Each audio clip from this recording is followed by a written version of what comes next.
I think let's start. I think we're ready to make a start now. So good morning everyone and welcome to the Commonwealth Games Culture and Physical Activity Overview and Scrutiny Committee. We'll go straight into the agenda and start off just on the notice of recording. Just to advise people that the meeting will be webcast for live or subsequent broadcast by the Council's meeting YouTube site, and that members of the press public may take photos except for there are any confidential exempt items. Item 2, apologies. Received apologies from Councillor Lyons, and I think what just popped up on my screen was possibly apologies from Councillor Jan. Yes, so I've got any other apologies? No. Item 3, declarations of interest? No. Item 4, the action notes, just to agree the action notes of the formal meeting that was held on the 9th of Feb. Can I get them agreed? Agreed, thank you. And then we'll move on to the main agenda item today, which is the Commonwealth Games update. Really pleased to have in attendance today Councillor Ian Ward, the leader, and Craig Cooper, the Commonwealth Games Programme Director, who will be giving us a presentation and a final update to this committee on the Commonwealth Games. Members, unfortunately, the size of the presentation online was too large for us to be able to circulate, but I have got a copy with me in case members want me to just pass that around. But otherwise, I'll hand over to both Ian and Craig to do their presentation and we'll take questions at the end. Thank you. Thanks very much, Chair. I hope everybody on this committee is starting to feel very excited. There is just 134 days now between where we are and the opening ceremony on the 28th of July. And as you'll all be aware, this is the biggest event the city has ever attempted to play host to. And it is our opportunity really to present the city to an international audience and change the image of this city, both nationally and internationally, as well as ensuring that there will be a huge economic benefit to Birmingham and the wider regional economy as a result of hosting these games. And we shouldn't forget, given the last 2 years that we've been through, the way that businesses are struggling, in particular hospitality. We'll have 1 million people in the city for the games themselves, and that will be a significant boost to the hospitality industry in the city and indeed beyond the city. So I think we've got everything to look forward to and everything to gain from this event coming here this summer. It's going to be a wonderful summer of sport, but, and this is going to come out in the presentation Craig is going to give to you, as I've always said, 11 days of sport, great, but what's much more important is the legacy the city derives from hosting this event. And we've seen how Manchester has been transformed from hosting the Commonwealth Games, and indeed Glasgow more recently in 2014. We need to make sure we have the plans in place to ensure that Birmingham is also transformed by hosting these games. Also, the culture programme that wraps around the games launches on the 17th of March, so tomorrow.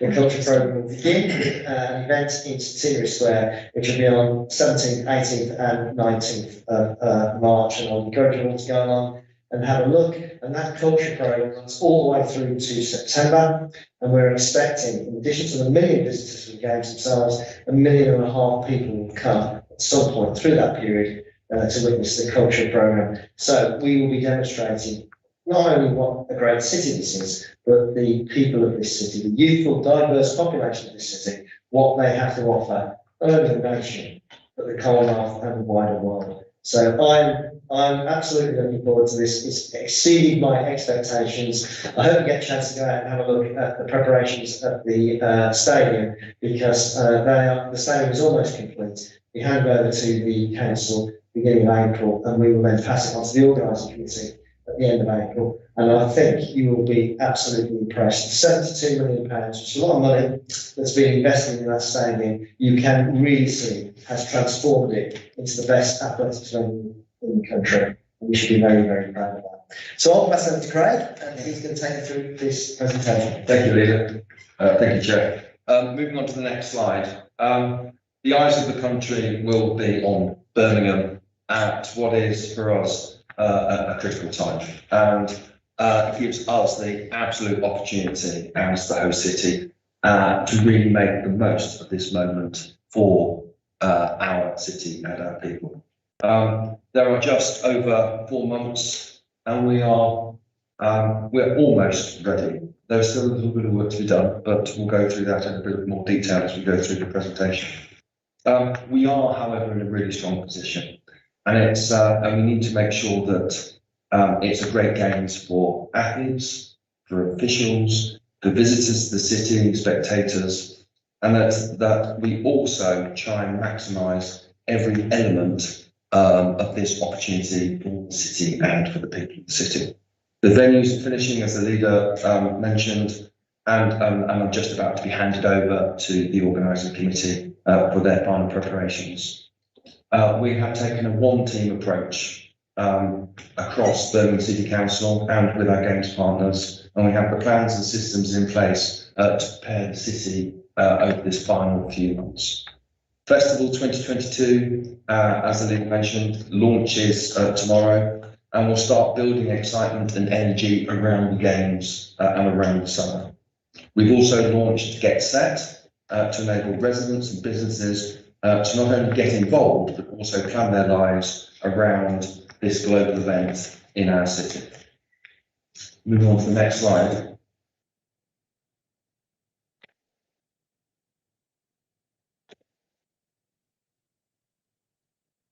This is why it's so large. So look, just if you look at this slide, just look at how far we've come. We were awarded the games 4.5 years out, so just over 4 years ago. And when a host city normally has 7 years to prepare for games. And bear in mind that we have significantly increased our pace, our intensity over the last 2 years to get in the position that we've had.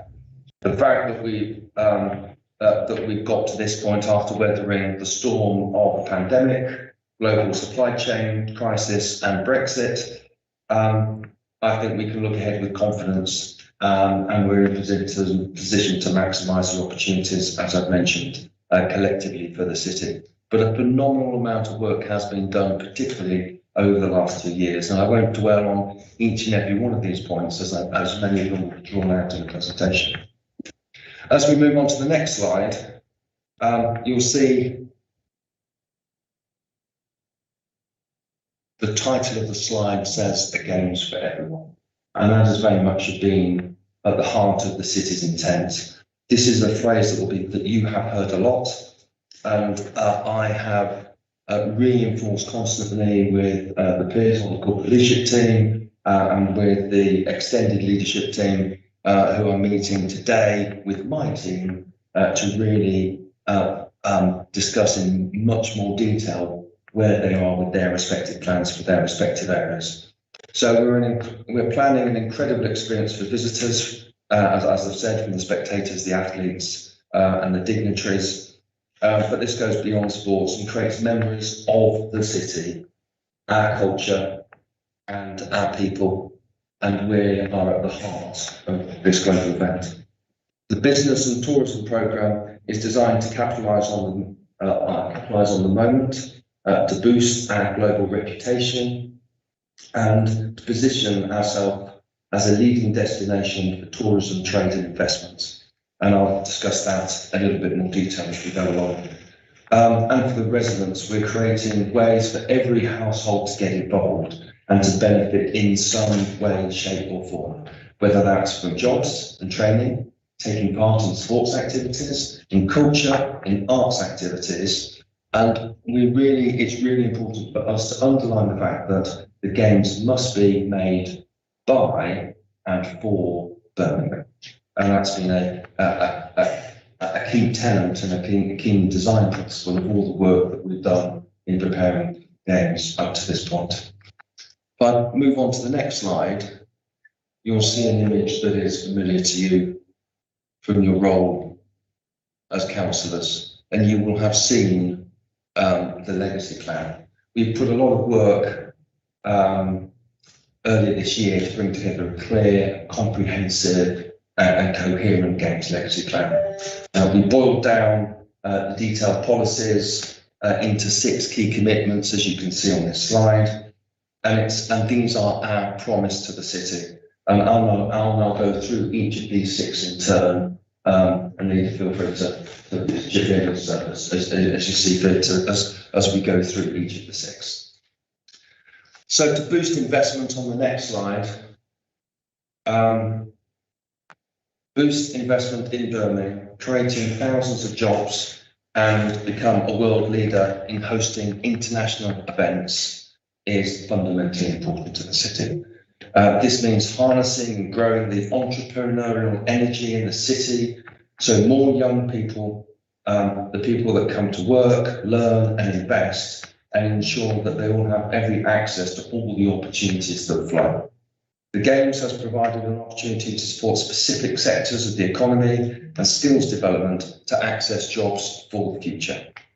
The Capital Works at the Alexander Stadium and across at Sandwell have been an opportunity to create hundreds of jobs and training opportunities, including projects engaging young people in the community and women in the construction industry.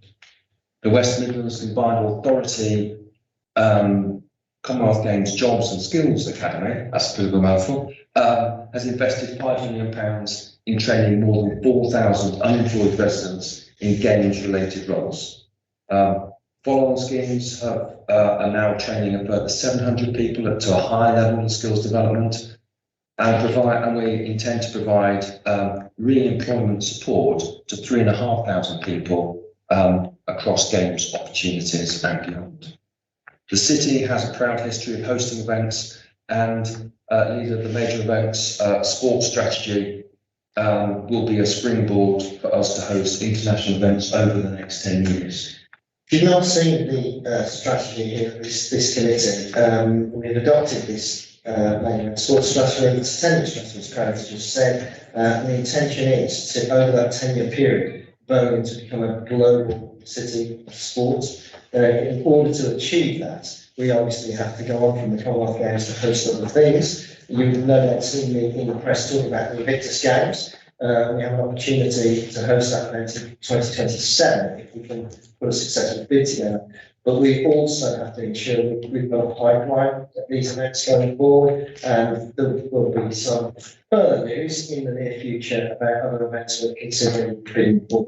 Well, we held a meeting of the major events advisory group last Friday out at the stadium. This comprises not just the City Council, but other partners from around the city, private sector, the education sector included, and there is broad agreement that we need to find a way raising funding so that we can bid and support these events in the future, and that with financial liabilities all fall back on the City Council. So I'm quite hopeful that we can move this agenda forward with our strategic partners across the city in a way that will allow us to fulfil this ambition of becoming a global sporting city.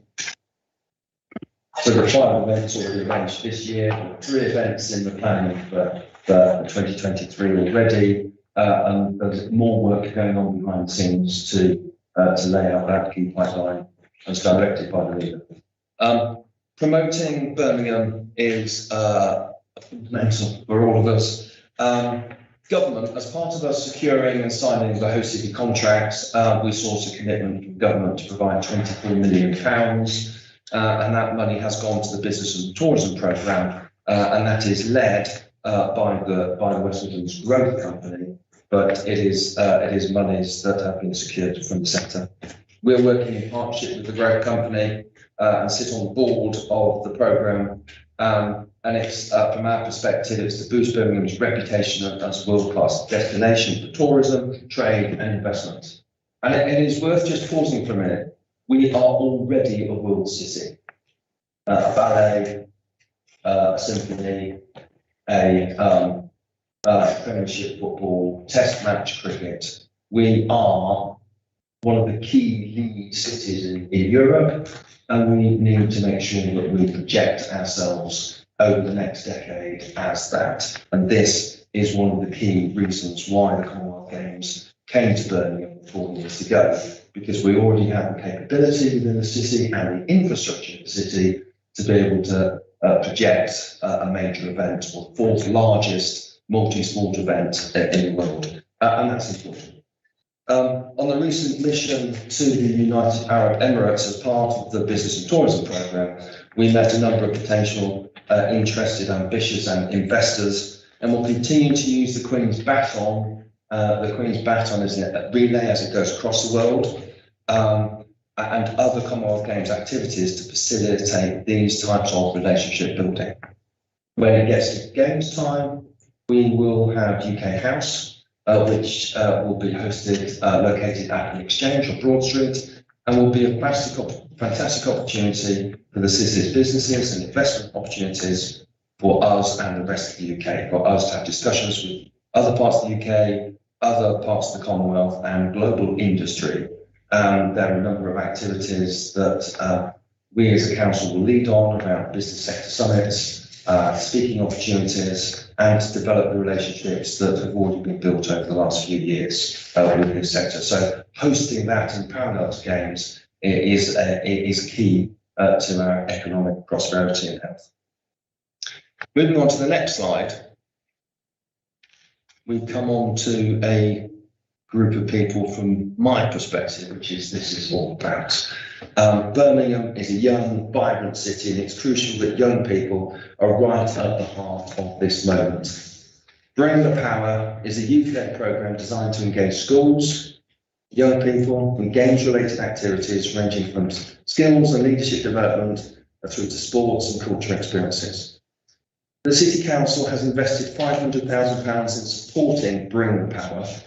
These are opportunities for every single school to take part in the Games in some way, shape or form, whether it's from mascot visits, whether it's resource lessons, twinning with other schools and participating in sport.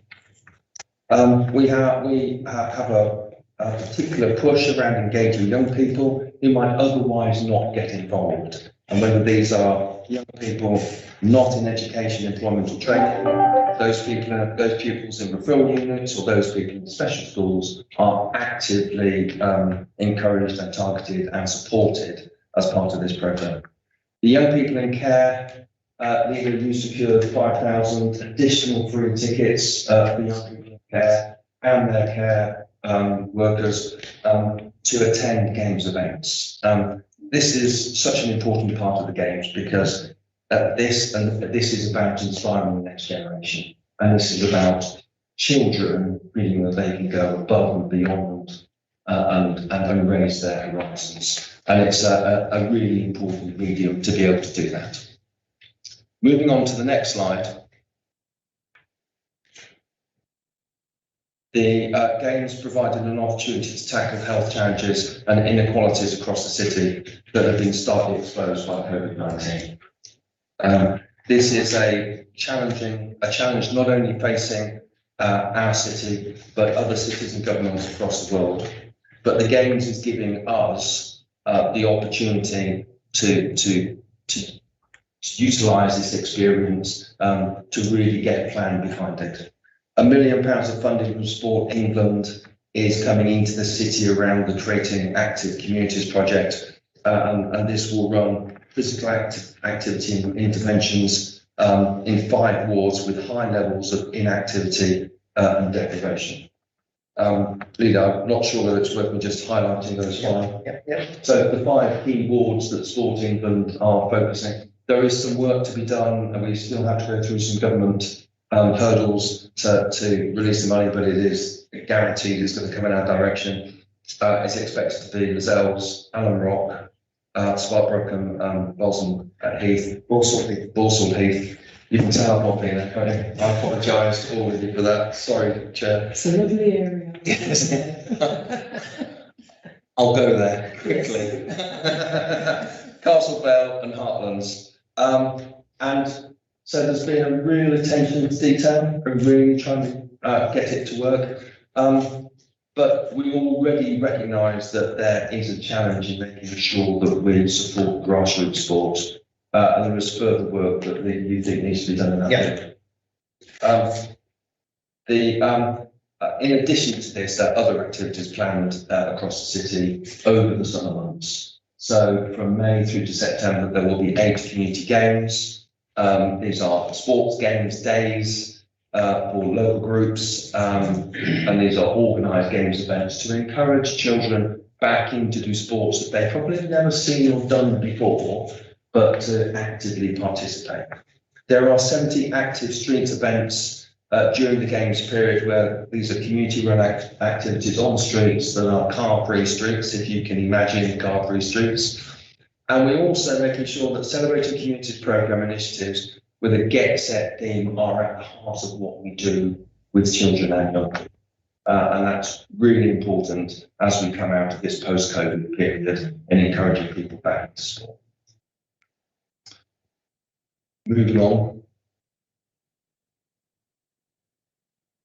Birmingham is unique, its communities, its spirit, and our boldness. Games is a once-in-a-lifetime opportunity to invite the world to join a celebration what makes Birmingham such a great city and further build community cohesion and confidence. Birmingham 2022 Festival is designed to do exactly that. We, the City Council, or you, the City Council, apologies, have invested in 107 of 250 commissioned projects through the Creative City project. As I say, it's a BCC funded activity. 60% of these projects are focused specifically on engaging participants, leaders, artists from across communities that are underrepresented in the city's cultural activity. The festival will be a huge boost to the city's creative and grassroots art sector that was so heavily hit during the COVID 2 years. This will all contribute towards the legacy ambition of an annual Birmingham Festival, which will aim to start in 2023. The new cultural strategy for the city will be another driver for the cultural growth in the city. And the visitor destination plan launching later this year will set out a 5-year vision for the city to attract tourists and enjoy what the city has to offer. 1.5 billion people will view Birmingham this summer through their televisions. And it will create an opportunity for people wanting to visit. And we very much anticipate an increase in tourism levels from 23 onwards, because people saw who we were through their immigrants. That's phenomenal. And that's precisely what happened both in Manchester and Glasgow. So this is not plucked out of thin air. We should expect this because it has happened elsewhere.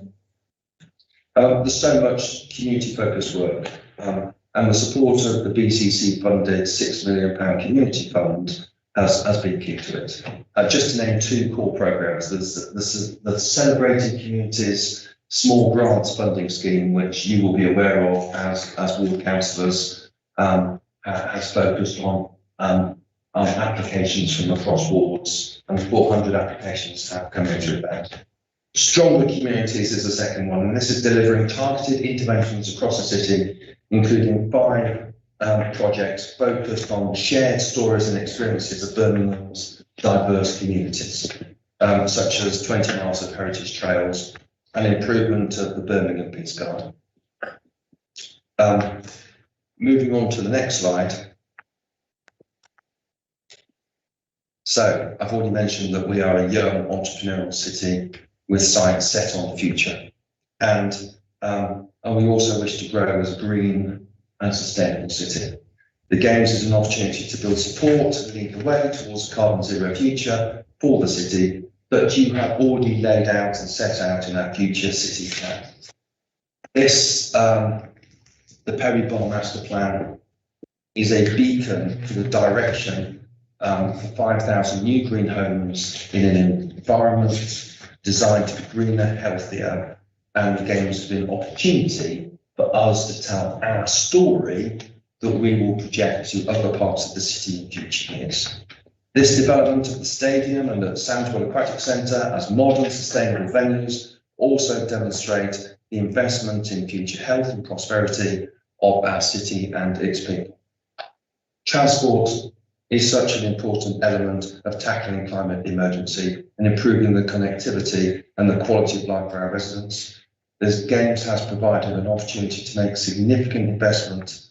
The sprint has already started, but the A34 highway scheme and the new segregated cycle routes, a new station at Perry Bar, improvements to the station at the University Station, connecting the city's green spaces as a coherent and enhanced network, promoting green and blue routes to visitors and residents during the Games is also an example of our intent. The partnership working between the city and Transport for West Midlands has been key to this and has been a foundation for how we intend as a city to continue to promote transport as a key legacy item from the Games. On to the next slide, and I will finish soon, Chair, I promise. Is the city and the council are going through a time of transformation and responding to the key challenges that we as a nation and as a community are facing. And we're using this opportunity of running the Games and the skills and capabilities that we're building through Games time to make sure that they come into the city as part of our organisational legacy. Well, this is invaluable to the city and real enhancements in our organisational development, like our capacity to deliver major and complex programmes in the future have been highlighted by our ability to deliver this programme on time to budget in a way that supports your aspirations for your city. This will be the first fully integrated volunteer programme that the Games has ever held, and the Birmingham Games will set a new standard in the way of working in this area for the Commonwealth Games Federation, which is a massive step forward. And going on almost to the end, this was 4 o'clock in the morning on a year to go, the 28th of July last year. These are 400 drones. People just still think that these are just bricks on the board. These are 400 drones in the sky above the city, very much stating our intent for this year ahead and also for our expectations of this summer ahead. We're not quite there, as I said. We've still got a little bit of work to do in the preparations, but there is also a lot that we, as the host city, can be proud of in the way that we've executed our tasks and the way we've laid out our agenda for the future. This does not mean that we're being complacent. Constantly driven to make sure that we squeeze every ounce of opportunity for our community from these Games. And we will continue to chase that, and as is our responsibility as we go forward. Thank you for your time, Leader. Thank you. Okay, thank you so much, Craig and Ian, Councillor Ward, for giving us your presentation. I'm just going to just pause for a moment to see whether I've got any questions or comments from members. I'm sure I have. So I've got a few questions as well, but I'll leave mine till the end. So I'll take Councillor Straker-Wells and then Councillor Mosquito. Thank you, Chair. I've got 4. That's fine. Do I ask them one at a time? You can ask them how they feel about it. Would you like them all in one go? Yeah. We'll take all 4. They're all easy. Okay. The first one is really about coordination, because our committee has received submissions and presentations from every department of the City Council. And we gather that a concerted approach is in place with city operations taking the lead.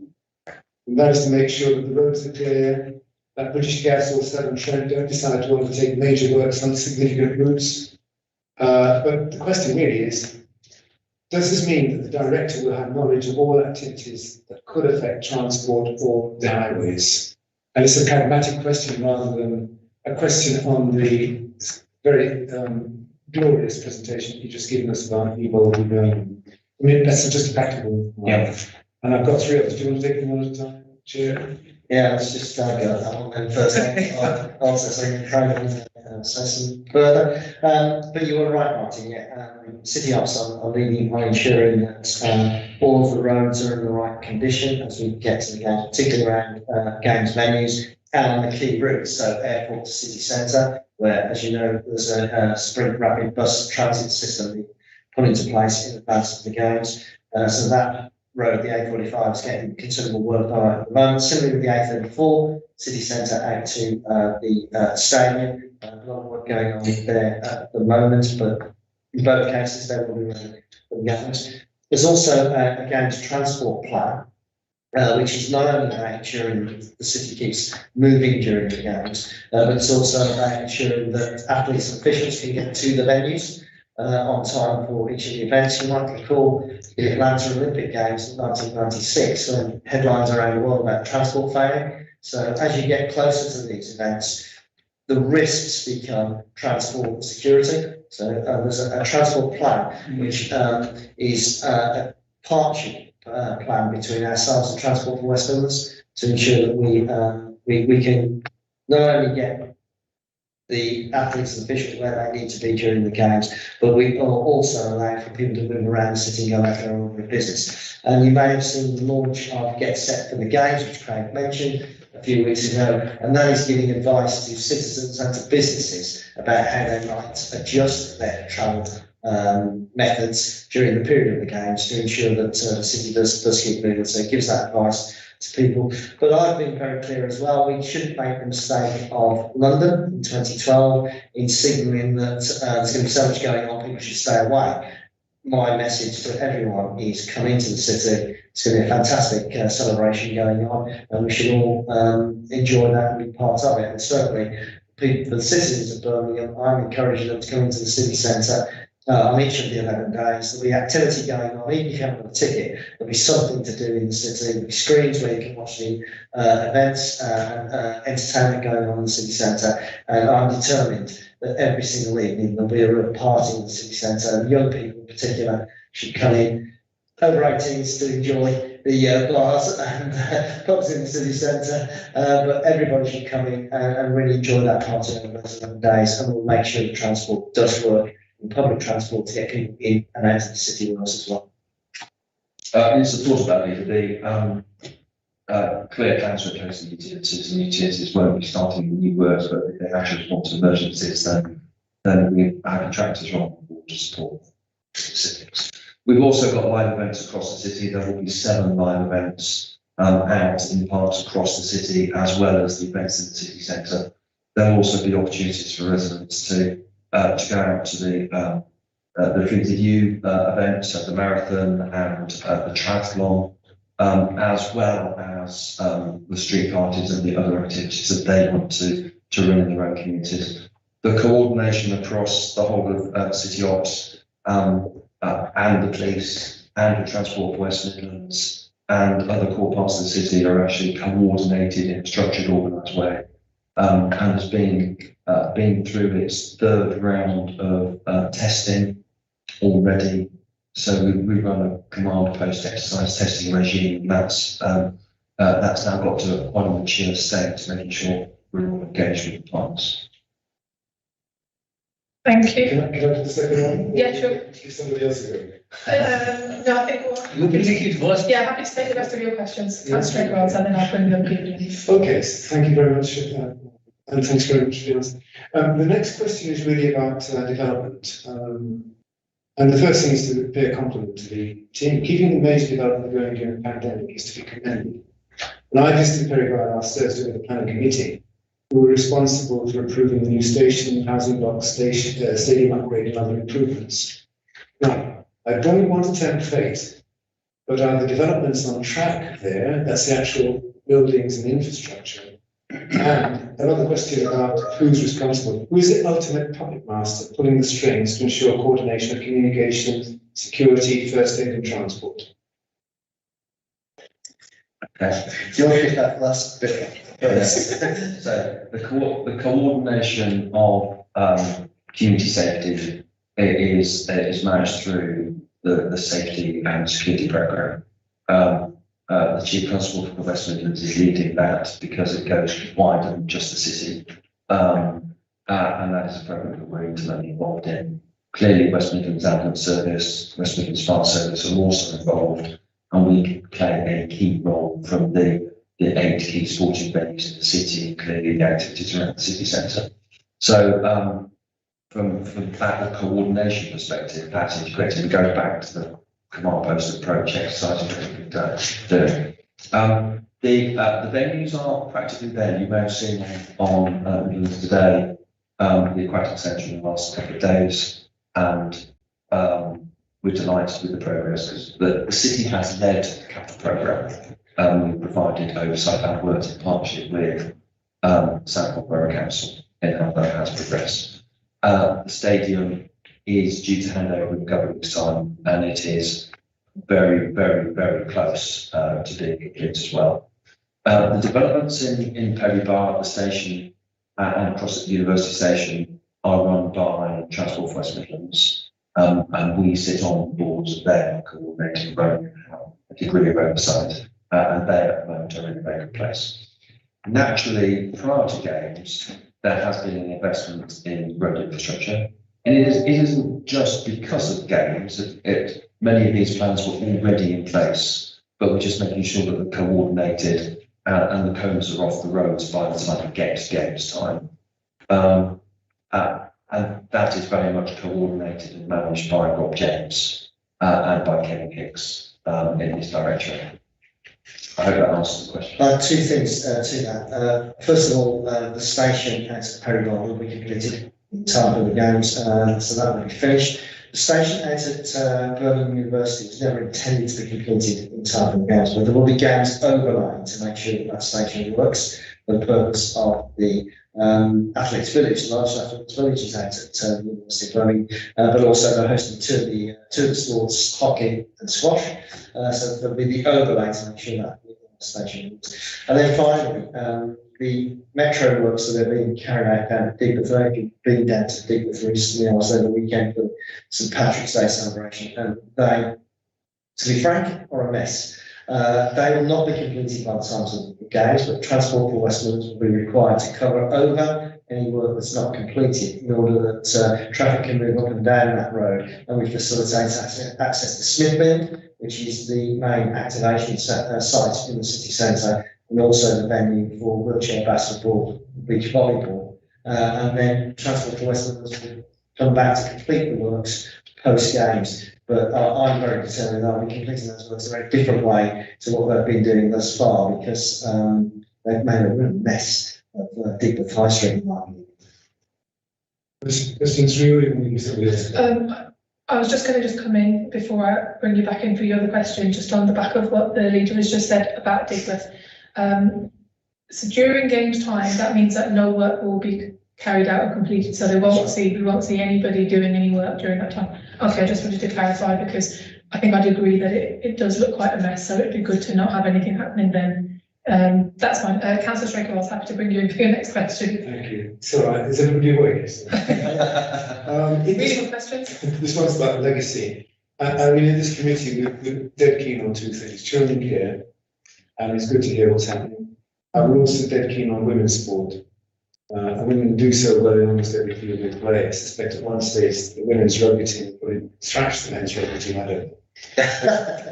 There's ambition. And the legacy is, for me, most cities don't do exactly what they want to do about the legacy. Do they? I mean, Birmingham, in theory, would be the first city to realise the full potential of the games, looking into the future. And I gathered from a conversation I had with Nicola Turner. Yes. That a charity has been set up to bring together partners to raise funds, coordinate the process, so it has an impact on education, health and well-being. And is there a hub that pulls all the threads together so that activities are orchestrated over time? That's between the city council, other partners, and this charity that's organised by Nicola? Well, I'll leave you to do the charity. I'll pick up on the sport issue, because I do think that's important. The games are a fantastic opportunity to give a look at the profiles of women's sport. Last summer in England with the new cricket tournament, the 100, women's cricket was put on the same platform as men's cricket for the first time. I watched several of the games down at Edgbaston, and the women's game is obviously not as powerful as the men's game, but it's equally as exciting, and they're quite some spectacle. Both the Warwickshire or the Birmingham teams, talking about, both the Birmingham teams did very well in that competition. So hopefully again this summer that will be the case. But in the Commonwealth Games themselves, there are more medals for women's sports than men's. We will have women's cricket as part of the games. I met with the captain of the women's netball team a few weeks ago. I said to her, no pressure, but you need to create that special moment. Last second of the game, winning the gold medal, you could do with that happening. So I think the game's going to give a real profile to women's sports and help to promote women's sport throughout the country. So the more medals available to women than men is fundamental and is a real statement. Going to the Legacy and Benefits Committee, we have established a cross-partner Legacy and Benefits Committee, and Nicola is in a role that is funded by the West Midlands Combined Authority, the Organising Committee, DCMS, and ourselves, and she has pulled together all the respective partner legacy objectives to make sure that they're coherent and we all work together as one. And that has been key over and above what we're doing in the city. What we recognise when the games comes to an end is that committee moving away, and Nicola is now looking at so how can she continue to provide the benefits that we jointly put together, and the charity aims to deliver against that intent that has already been established. Clearly, the expectations of that committee will be in line with whatever money flows and whatever resources are available to that charity at that time. So we absolutely recognise that come September, the organising committee will start its sunset process and disappear. DCMS will move on to the next major sporting event that the UK has to offer. And we, the Combined Authority, and very much West Midlands Police, we need to make sure that the legacy intent that has been established continues into the future. And we play a key role to making sure that that happens. We're still shaping what the charity will do, and we're still shaping what expectations we want to achieve as part of the city's expectations. Just one more thing on women's sport as well. The final Sunday of the games will have a focus on women's teams, sports, and there'll be a number of gold medal women's team finals on that day. Question from the chair. Is everybody still there? Just about. But there's so much at stake with these games. It's just so important. There's so much potential. It's just tempting to try to milk it for absolutely everything we can get. The last thing is about creative arts. And the leader lifted our spirits before council with the announcement of an annual arts festival for Birmingham. And this would bring our city in line with Bristol, Edinburgh, I don't know whether Cardiff has it, and all the other cities that have annual festivals. We assume there'll be a group responsible for the fundraising, communications, programming, and organisation. But given the hit that schools have taken as a result of the Back to Basics movement, which has actually, in a sense, put creative arts, sport, and all the other expressive subjects at risk, could we also use this, that is the annual event as well as the celebrating community, what's called the artistic festival we've got, as an opportunity to broadcast the role of the arts in personal development as well as in good mental health.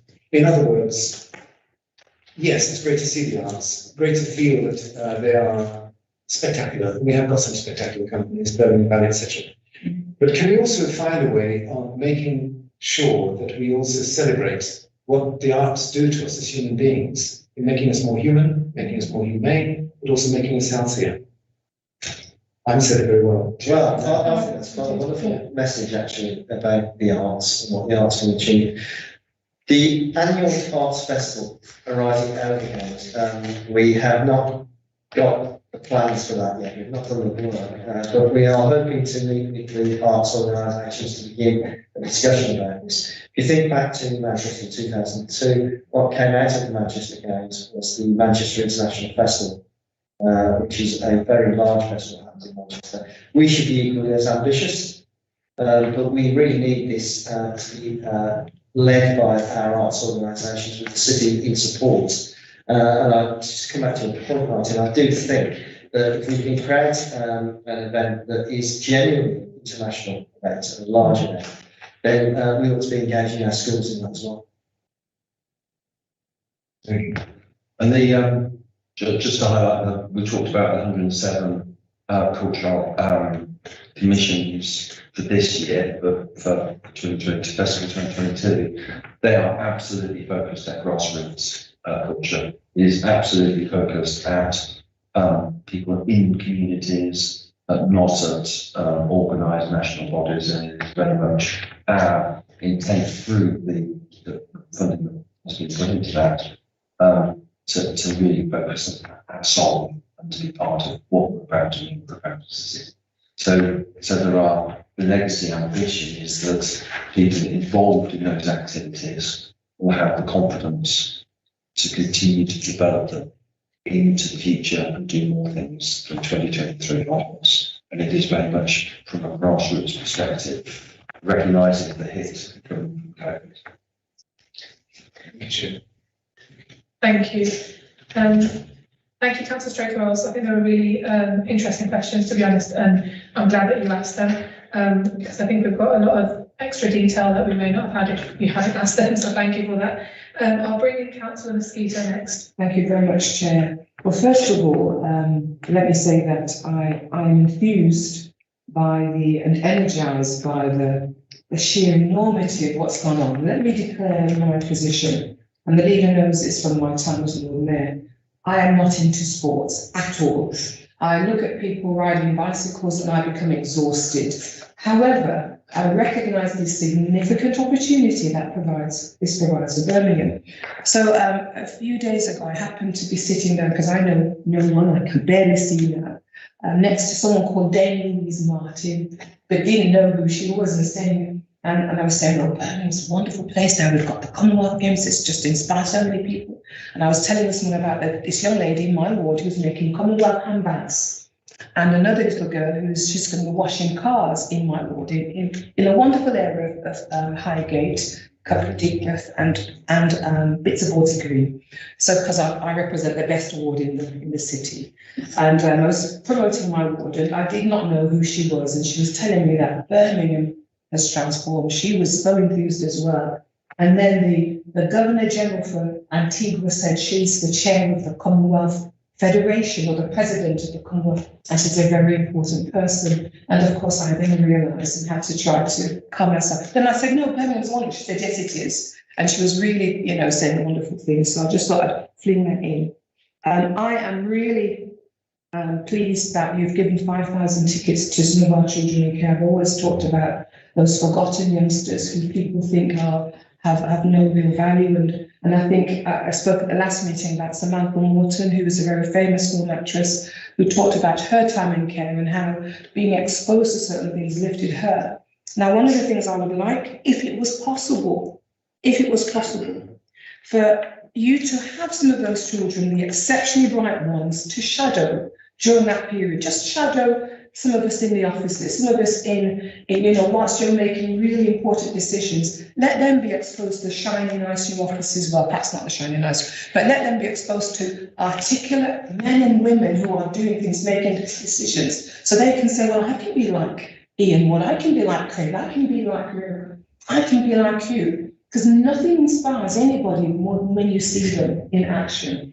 And if you can open the door to a few of those youngsters, I think that would be a really good thing. The second thing, because he covered it all, covered all my questions, right, in terms of the economic aspect of it. But I'm also aware that there are many ancillary outside events. So I know that the Seventh-day Adventists, they're not looking for any money from City Council, but they're doing their health thing around the Commonwealth Games. And if we can somehow tap into those organisations, then there are other, there's a Commonwealth Trade organised, or something being organised at Perry Hall Park, and they're speaking to their high commissioners and their consuls and their ambassadors to do something there. And I'm not certain if we're really aware of that as well. But you know, there is so much that's going on, and I know that you've done. So I'm not criticising what you've done, because I think it's phenomenal and quite amazing.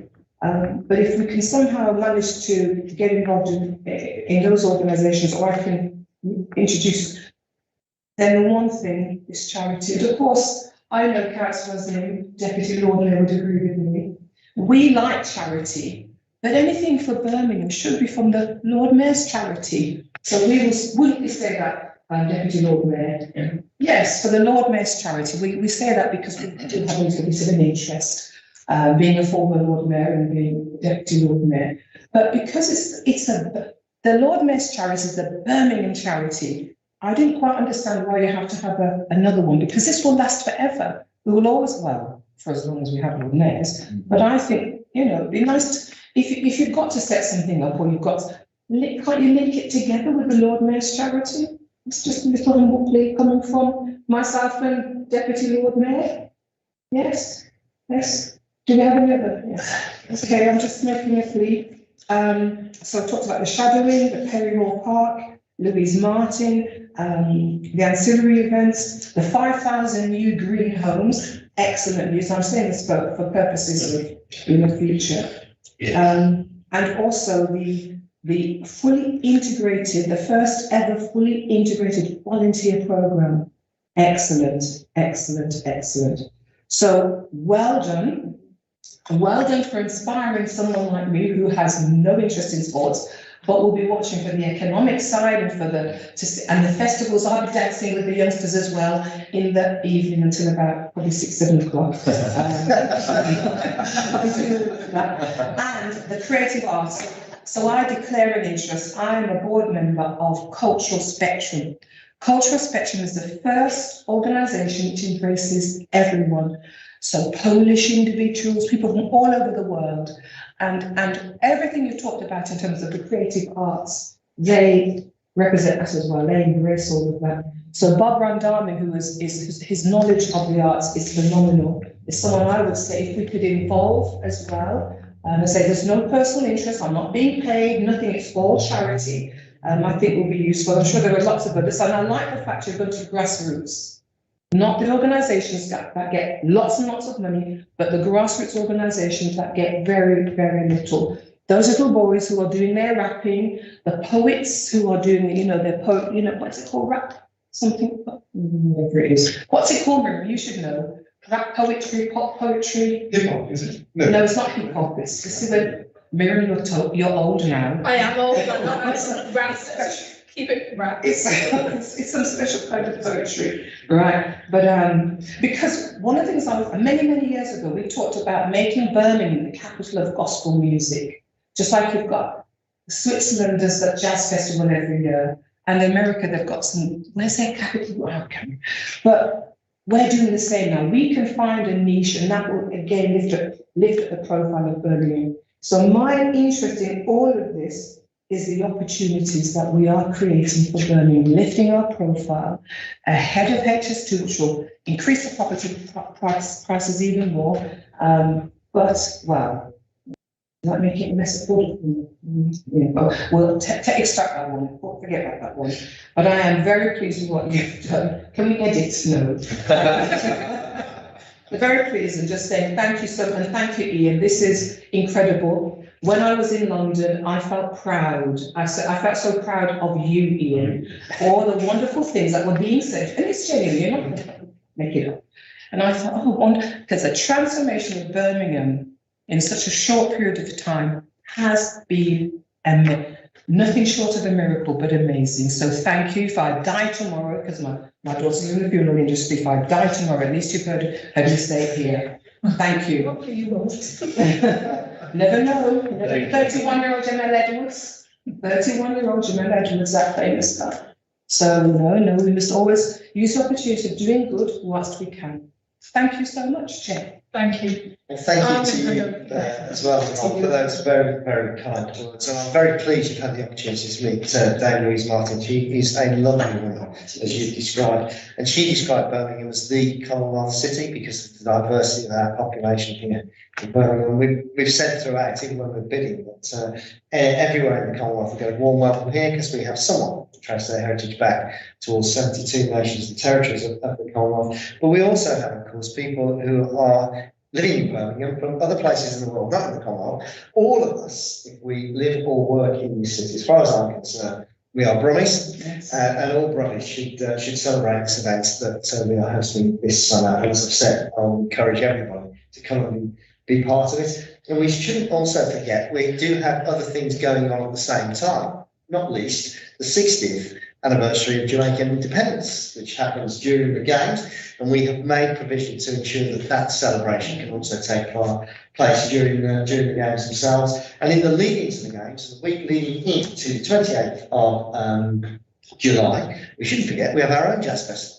And the Jazz Festival will be that week leading in to the Games. So we'll have live music activated in the city centre. So as I say, there's never been a year like this for the city, and it'll probably be a long time before there's another year like it. So everybody who lives in Birmingham, everybody who lives in the surrounding areas should make the most of this opportunity. And I will pick up your point about children in care and giving them an opportunity to shadow people who work within the council and people who are elected members within the council. And I think that is a very, very good suggestion. And then finally, the comments about the charity. I think the charity that's been set up is very much about Commonwealth Games legacy, whereas the Lord Mayor's charity has a wider remit than that. Having said that, I would be pleased to have a conversation with the current Lord Mayor and former Lord Mayors about where we are with the Lord Mayor's charity, because I agree with your comments. It could be lifted up to a higher profile than it currently enjoys. Liz, can I add to that? The volunteer programme, as part of the volunteer programme, we encourage children living care to apply to the volunteer programme. And clearly we can't tell them all, we can't direct them all, but we've encouraged children as they leave care, because we recognise that there are some parts of the community where during the Duke of Edinburgh's award and being able to demonstrate to universities that they have a wider, rich background as individuals, some people in our community can easily access those things. And the opportunity to have been a volunteer gives someone something on their CV for the future as well. So Andy Coldrick has played a key role in trying to encourage those care leaders to participate wherever they can this summer. I don't know how many actually applied or actually went through it, but there was a lot of work that Andy and his team did to try and encourage that. You talked about people from government and others in the city. We recognise that there will be instances where the royal family did them. And we will want to clearly make sure that they're directed in the right direction. High commissioners will be here. The economic influences that we talked about may come to UK House. But also you as councillors and community activities are key.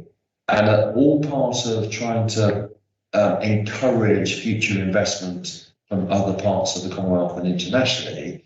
If these people are in our city, we want to make the connections to community and to community activities. So if they are coming from parts of the world where we have heritage, we want to show off who we are and what we're about as a city. And so we will, over the next few months, try to be making those links and trying to understand who may be coming to the city so that we can host them appropriately. But it isn't about them. It's because we're doing what we're doing that we want to find a space for those people, which is important to us. But we recognise it is about community, and all the things and all the initiatives and activations that we're putting on is for community to be self-starters. And you talked previously about civic engagement, and it is about how the community themselves take this forward, grasp it, and take every opportunity for it. And it isn't for states to tell them how to do it. It is us to provide opportunity for them to run with it. So we're over the moon that so many people have grasped that, actively supportive wherever we can, and trying to make those linkages from parts of the community to high commissioners is an added benefit on the side, but the focus is about our people celebrating and participating. Thank you. Thank you for your questions and comments, Councillor Mosquito. I've next got Councillor Atwell and then Councillor Racine. So Councillor Atwell. Thank you, Chair. I'm sure the transport plan has been fantastic. I'd just like to be add a few things, especially Northwest. With my other hat, the problem goes to the West Midland. Like the railway station Hempstead, it's connected also to the other thing, the people will come through there. And maybe they need, when they came out from there, then how they can Commonwealth again. And I'm sure there would be some sort of public transport or special transport, bringing from the railway station then to the Commonwealth again, rather than they bringing their car and making gas in it. Yes. Again, the motorway junction 6, I think that would be very congested and normally it would be having. Yeah. And junction 7 and junction 1 from West Bromwich side, the people coming from Wales and the other thing there, So the road, main road like A37, A41 is already congested heavily. And the people are worrying about it and how we could manage the traffic. And my just, my suggestion, if there is some car park, and like a Perry Park, we have Hampstead Pavilion or some other park, Handbirds Park, and if we provide a car park there and have some transport, they can transport it from their places to the Commonwealth Bridge. And again, there's a lot of, we're being criticized on this side, I know the other councillors as well. There is a lot of road works going, which is on 38, 41, Handbird, Barryborough around. We know we need a better road. But will that work will be finished by that time? And wherever the community, the whole over there, not just I'm proud to be traveling, but surrounding area, people who contact to us, to me, with my different hat, but not aware. The city leader is aware about it. So how we could manage these things? We not want to be see the people are very happy for talking about game. If they won't get through their traffic or transportation, and after we don't want to criticize another some people can do it. But we like to try our best how we can provide better services. Well, the issues you described, are precisely why there is a games transport plan. That all of these things can be managed. And within the games transport plan, there are arrangements to ensure that roadworks are either completed in time for the games, or if they're not completed, they're stood down for the duration of the games, so that we can facilitate people coming in and out of the city. There'll also be park and ride facilities where we encourage people who are coming into the city for the games, park and then get public transport on the final leg of the journey. And indeed, if you have a ticket for the games, your games ticket includes the cost of local transport. So you get on local transport with your ticket for your event, and you travel free of charge effectively on public transport around not just the city actually, but the wider West Midlands region, where because there are events you need to remember outside of the city, right across that footprint. So all of these things are contained within the transport plan, which is a statutory plan. So what that means is that other organisations are compliant to work with it in order that we can ensure that we operate an efficient transport network during the games. Thank you. I just suggest when starting to say, I'm sure the transport plan will be fantastic. Yeah. But I just suggested because there's a lot of having from the local community, local people, and the other thing is coming across the is there any special provision for the elderly people, especially for the disabled people? Well, these are accounts for everyone, as Craig mentioned in his presentation. So all of the venues have to be fully accessible for disabled people. Interestingly, at the stadium, there's quite an impressive level of provision for people with disabilities to ensure they get access to the stadium as well. So yeah, we want everyone to be part of this, whether they're young, whether they're old, able-bodied, disabled, everybody should feel that this game is for them. And it's not just the events themselves. Craig's been continually emphasising all of the community activation, community events that are being made on, they have to be fully inclusive. Thank you. Thank you. Sorry, no, just one point is and we were talking about this on Monday. 19 sports in the Commonwealth Games, 8 of the sports are parasports, and the parasports activities will be taking place alongside and during the games itself, and not held as a separate activity after the games. And that's, again, the first time that has happened in a gym, multi-sport events. Chair about that. Okay. But yes, we as a community, yes, we already working on it, putting our plans in. Anybody coming from outside, no matter what gender, what caste, what color they are, they will be welcome in our Gurdwara for that period. Thank you. That's what. Thank you, Councillor Atwell. I think the final 2 points were lovely things to sort of add. One, the welcome that the Gurdwara will be giving to people in the city during that time. And then also, I think it's important to emphasise what you said about how the parasports will be taking place at the same time. So it's not being held separately. And you're right, I've never known that to happen ever. So I think it's brilliant. Alongside us celebrating the fact that we'll have more medals for women. I think that's another sort of key thing that we need to emphasise, because I think it certainly does sort of hit hard and stand out. Yeah. Sorry. Sure. I think I was thinking to bring that any other business that what we just added. I would be, welcome both of them, on television to make awareness, in one of the television. Leader by there many times the station, so I would accommodate them, no cost to you. It is just awareness to the public through the television. Just I need your time. Thank you. Thank you. I'm sure they'll be able to arrange things through the comms and media team. Thank you, Councillor Atwell. I'll bring in Councillor Razim, and then I've got Councillor Storm. Thank you very much, Chair. First of all, I'm very grateful to you because you are key person, this matter, and you welcome over today. And I think I get a lot of things from you as well and my colleagues, and they put everything, I think, by the report. And I'm just saying one thing that I think there's a great place for the city of Birmingham. As we got the bid was there, and I was really very pleased. And I need to know that I was much pleased on this one. I think that great honor for the Birmingham. And as for up till now, what you are doing, I'm getting the feedback from wherever I go, that everything is up to the date, and there is no any deficiency up till now.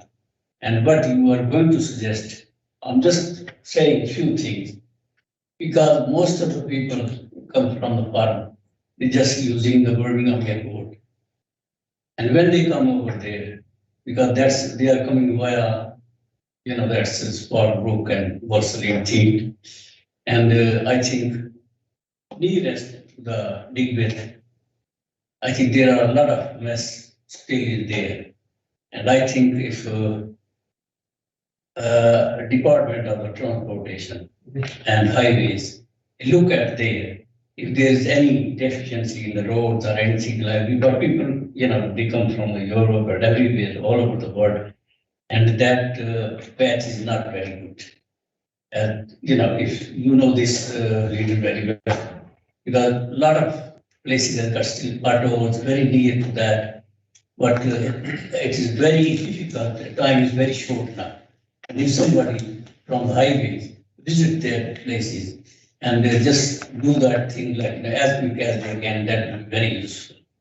Well, Deputy Lord, I'll ensure that somebody in the highways is actually looking at that. The last 12 months, we've invested a record amount on the highway network across the city.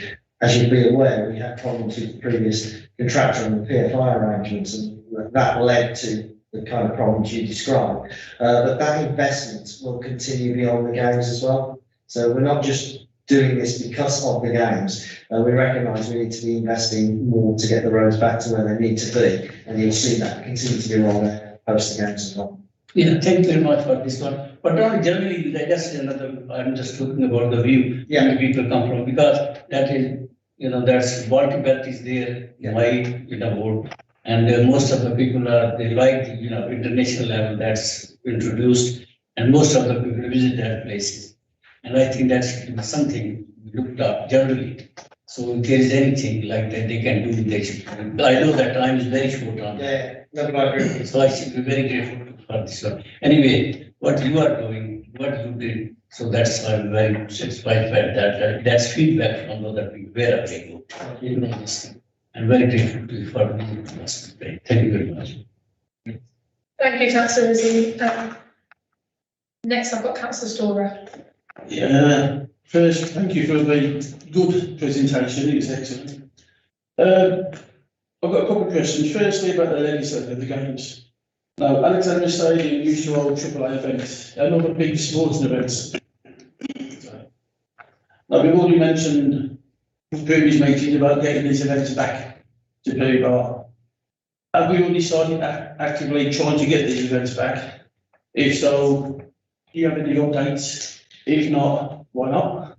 And the second one, obviously there's going to be a bigger police presence during the games in Birmingham. Now, we want to make sure that all of Birmingham runs normal during the game, not just concentrate on the games.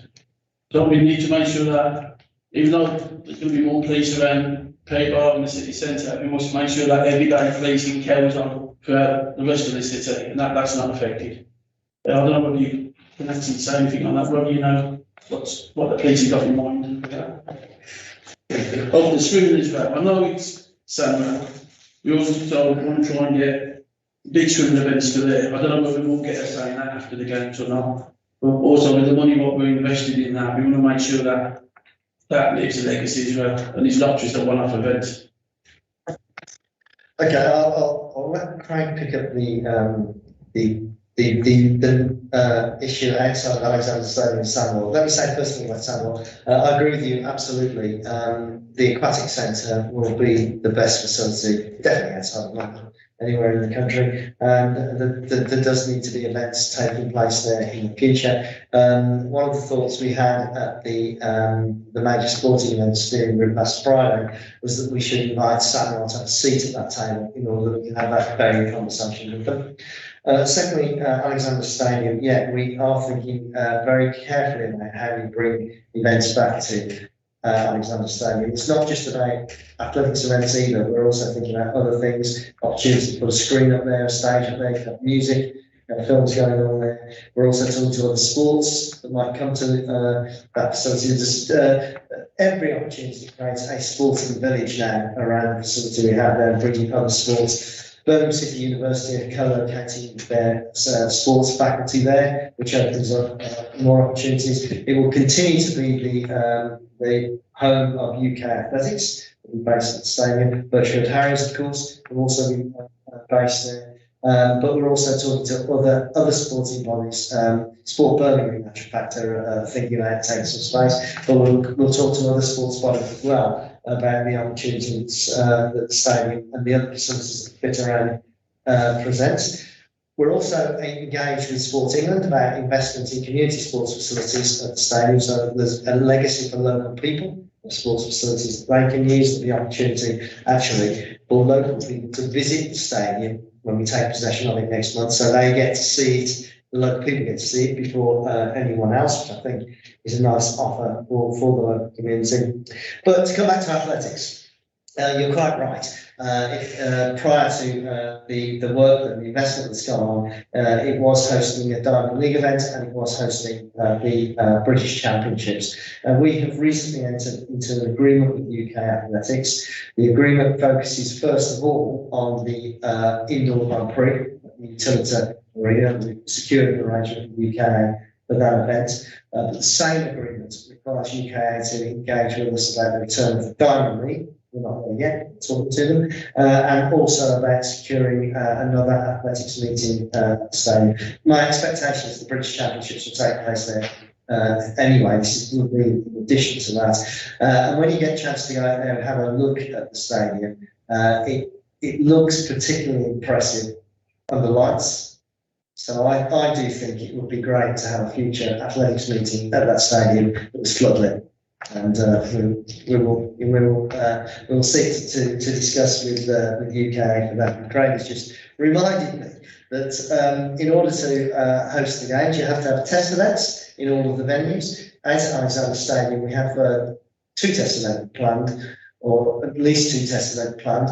One is the UK Armed Forces Sports event, which is the UK Armed Forces competing in the sport of athletics, and that takes place in April. But then secondly, and probably on a larger platform, on the 21st of May, we'll be hosting the Diamond League Athletics at the stadium as a test event of the Commonwealth Games. And I think, actually, if you think about athletes coming from around the world for that Diamond League meeting, they are going to see a transformed stadium. I wouldn't be at all surprised if there's not some demand from the athletes themselves that they can return to Birmingham for Diamond League events in the future. Do bear in mind, actually, we're one of only 13 cities in the world that hosted the Diamond League event. So we do need to work hard to try and get that event back to the city. And on the second question, really around policing. So the safety and security programme is overseen by the sports minister.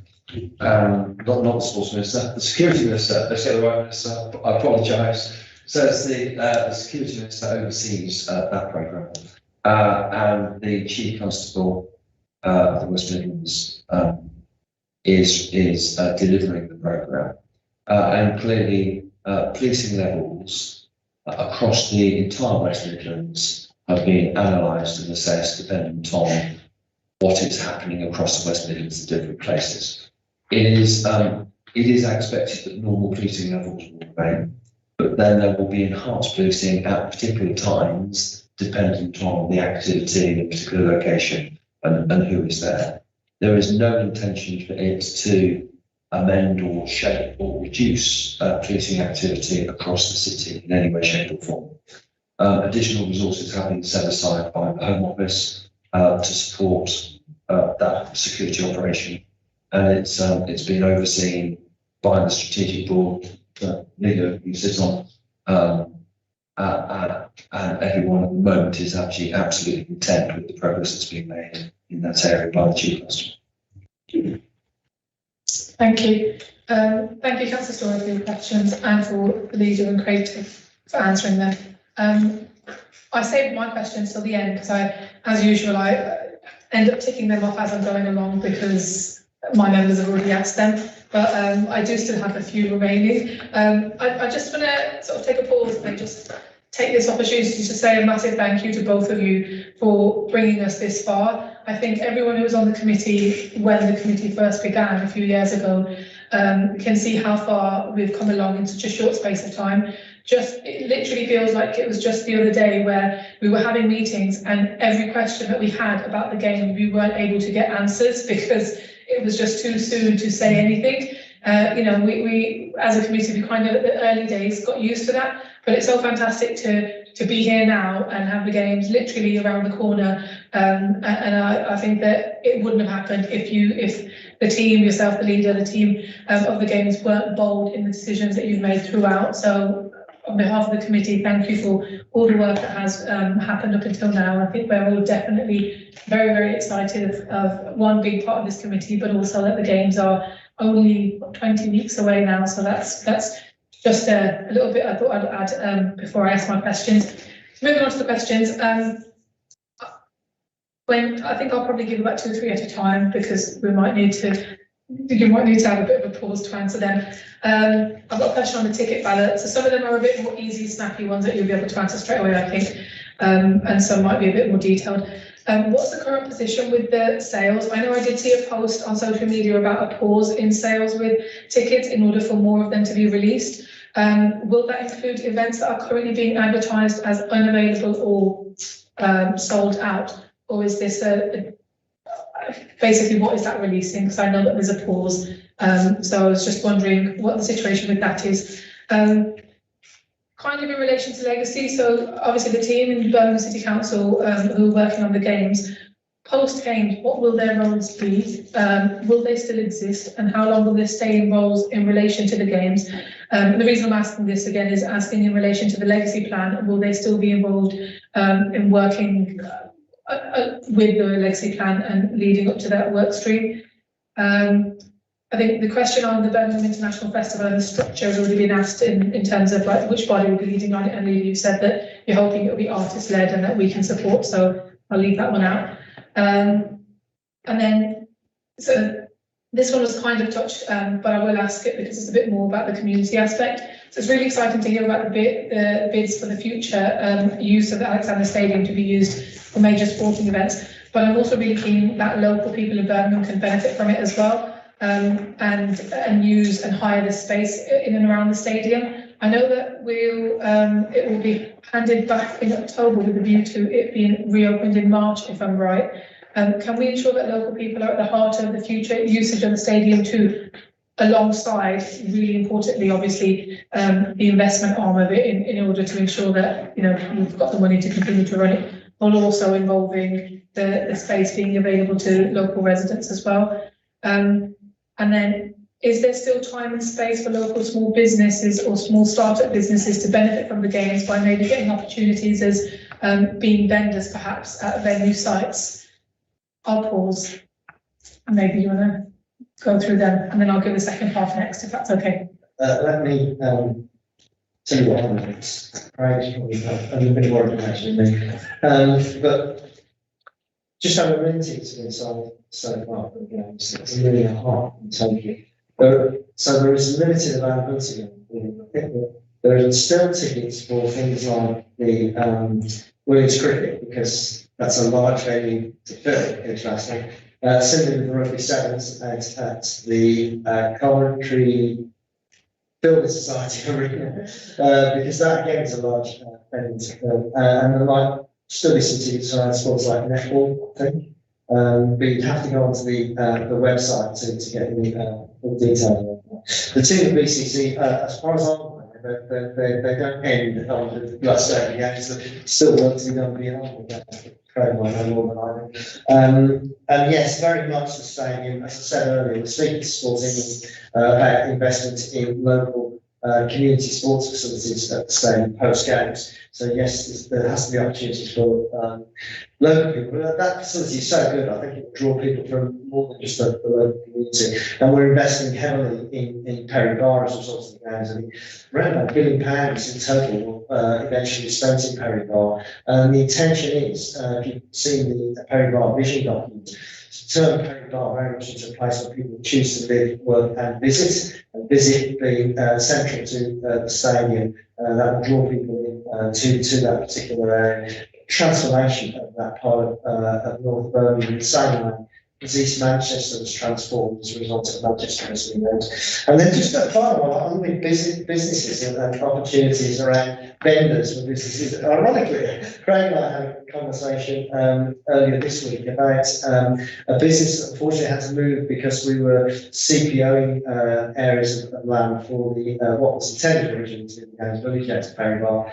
Now it will of course immediately be housing surrounding for local people. But one of those businesses has approached me about having a pop-up in order to provide food for people who come out of Perry Bar railway station and then walking along that final mile to the stadium. And there are plans to have pop-ups on plot 10, I think, of what will eventually be housing, and also on that route up to the stadium. So yes, there will be opportunities for that kind of activity. Correct. Yeah, some of the sporting activities, the draws for particular sports weren't due to take place until about now, and which team you're going to see. So some of the tickets were which country do you actually want to go and see, and then also some of the tickets are held back in some of the competitions because you don't know who's going to get through the next round and people wanting to go and see those sports together. So there's a little bit of moulding as they go along with those. The legacy team in the Commonwealth Games Directorate is led, as you know, by Cat Orchard, and Cat has done a phenomenal job in shaping the legacy plan and also shaping practically everything that I've spoken about today. And she's been played a fundamental role in getting this off the ground, and doing work behind the scenes, working very closely with people like Martin Green in the organising committee. Cat's team will continue beyond the games into March 2023, because we still have responsibilities around recording the legacy outputs and benefits that we achieve over the summer and how we set ourselves up for the future. And there is a discussion going on at the moment, led by Graham Betts with the corporate leadership team, around how the directors and CLT work with the cabinet to actually make sure that the legacy benefits are embedded into future years. And clearly that will be shaped by some of the other activities that take place over the summer. So there's a little bit of watch this space around how it shapes up throughout this year. I think that's key, but I'm sure you'll agree Cat has played a key and a pivotal role in shaping that. From a vendor's perspective within the sports sites and over and above, I believe touched on very much within the organising committee's venue locations. The OC ran a procurement exercise using the council's e-procurement portal last year, and local vendors were given the opportunity to bid for that. How many vendors came forward? But there is a strong group of the same types of vendors that do sporting events and go right across the city and the West Midlands and further afield. So they are all familiar with the type of events that take place and how they can bid into that. So that has been run in a very transparent way as well. So, Jeff, just for clarification, so you're saying that, so there is an opportunity for local vendors, because I'm thinking about my little constituent who's been making her Commonwealth handbags, selling them since the announcement, and she's not a normal vendor, but it's opportunities for people like that I would be interested to hear about. So she has no knowledge of how to do this, but I would like her to do this. So the vendors have been targeted at the food and drink. Okay. Against those things that spectators normally need. What we haven't done is look at pop-up shops, frankly, and it isn't something that's on our agenda at the moment. But it should be something we need to look at it and see how we can do something. Making little flags and their little things that they try to do. We do have to be very, very careful.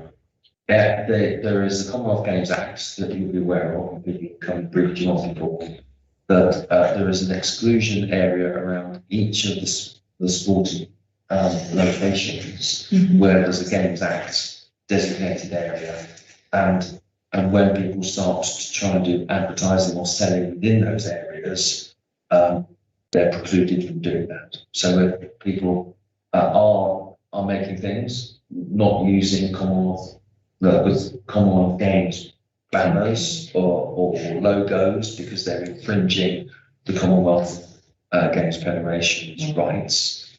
And that is one reason why Be Bold Be Birmingham has been a really key cornerstone, because we still want our community to celebrate who we are, and we're still keen that, you know, that wear a Be Bold t-shirt, make Be Bold activities, and that sits outside of the games restrictions. So we can be creative, but we didn't need to do it in a very sensitive way. Yes, thank you. Thank you. I think just picking up on what you said about maybe seeing whether there's room to explore for non-food and drink vendors. I think we'd be keen, because as elected members, we probably know loads of sort of small businesses and people that can be supported, just in a way of them being involved and not necessarily creating items or craft things that are directly sort of embellished with games logos. But the final point that Craig just said about, you know, being able to use Be Bold, Be Birmingham on things would be a fantastic way to sort of encourage our local businesses. But if maybe not a completely separate program, but if something could be, some work could be done on sort of giving this the opportunity to local businesses from Birmingham, even small startups or pop-ups, I think that we'd all be keen to support that. That sort of initiative going forward, and we'll definitely be able to sort of use our networks to spread the message and encourage people to come forward to take part in that. But obviously that I'll just leave that to you on all your other list of things that you need to do. So I'll leave that one there. Thank you. So thank you for responding to all of those questions. I've just got a few more. This one is probably sort of so it's more to do with the sort of the state of the city as it currently is in certain parts of Birmingham. I know that we've, as elected members, we've raised our concerns on the worries around how clean the city currently is, and we've had obviously the officers, and we've had Darren Sher and Rob James come into our committee and give us the sort of delivery plan in place to the run up to the games and during the games time as well. This is probably just like a final plea or pitch to say that I think that we're in March now, and I'd say that I think a lot of elected members would probably agree that that there's still work that needs to be done in clearing up our city. And the last thing that I ever want, and I'm sure everybody in this room ever wants, is for us to deliver the best games ever, you know, for everyone to talk about how amazing it is and all the fantastic things that we've got planned, you know, take place. But you walk out of your house and you walk down the road and there's still piles of rubbish, you know, in certain hotspots that we've known about for you know, a good part of over a year now, most areas. So I think it's just as a maybe not a question, but because I know that there is plans. We've already been presented with those plans. We've gone in detail about even the nice things, you know, that will be coming out of it, like flower displays, and we've already had that opportunity to have those conversations. But I think that was probably towards the end of last year. But we are 2.5 months on, and I'd say that the concerns are probably still there in the back of our minds, that there is this sort of worry that what we don't want is for people to come in, go to Perry Bar and think, this is really nice, brand spanking nice, clean, or not just Perry Bar, but wherever we've got sort of major events, or like the live sites, for example. Yeah. But then, for example, we'll have not just athletes, we'll have visitors, spectators, we'll have journalists from other countries who are going to be coming and, you know, following their teams progress. And aside from attending the events and watching the games happening, in the evenings, they will probably go out to eat and go to the Baltic Triangle, go down Ladypool Road and have some food. And what we don't want is them to just see commercial waste bins on the pavements, as they currently still are, with bags of rubbish overflowing and a bit of fly tipping and a random sort of, you know, a bath there or whatever. But I just have this worry in mind, and I'm hoping that we maybe not just sort of reassurance, but just to say that, you know, we're still hoping that things will be sorted before the games. And obviously, hopefully, the plans that they've got in place will continue afterwards as well. So it would be wrong of me to just have this committee and have you guys in front of us and not sort of raise at the back of our minds as elected members and people who really want the games to be successful. That sort of worry is kind of still there. Should I bring the leader in before bringing yourself in straight away, or do you want to? Well, it's a memory that you triggered in my mind of Darren Sher coming to us, and he had a very difficult job, didn't he? Because he had to describe the good, the bad, and the ugly. The good was all the floor of displays, and the models and the logos and stuff. And the bad was some of the things you're talking about, but there were also going to be extra crews and extra. Particularly targeted spots in Birmingham. And I suppose the only thing I wanted to add to what you already said is, have the plans we saw changed, or are there now more? Because I think the leader of Onstage said, or Mr. John Shea, that there were more crews available to target particular spots where there needed to be additional activity. Sorry to jump in that. No.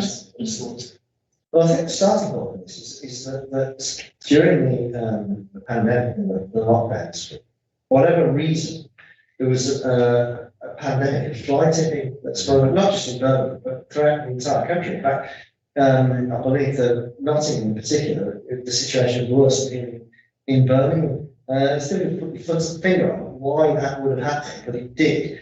The pleasing thing is there's been a significant reduction in the amount of flights in Birmingham this year compared to last year. So it's getting better. The very fact that we are putting people in front of the courts when we catch them, it was a factor in that. We have also invested considerable additional sums of money in ensuring we can clean up the city. And then on top of that, you will have heard Darren describe the extra resources going to be deployed in the immediate run to the games.